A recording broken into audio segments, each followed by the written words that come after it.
هتعدي. انت عارف انه في نعمة شايلاك كل يوم وانت مش حاسس بيها. النعمة دي اسمها ستر ربنا.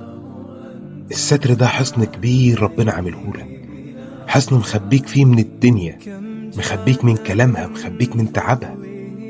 الستر مش ستر ذنوب وبس، الستر ان الدنيا كلها تقفل في وشك وربنا يفتح لك باب من عنده. الستر انك تنام وانت مطمن وتصحى وانت مطمن، عشان في ظهرك رب كريم اسمه الستير.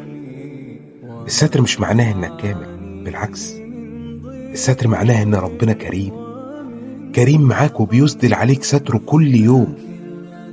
فلو لسه مستور لحد دلوقتي يبقى لسه ربنا بيحبك، ولسه في امان من ربنا، ولسه في فرصة. ارفع ايدك لربنا وقول له الحمد لك والشكر لك على سترك اللي مغطيني.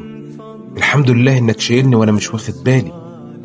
وقول يا رب، وانت متأكد ان اللي بيقول يا رب ما بيخسرش.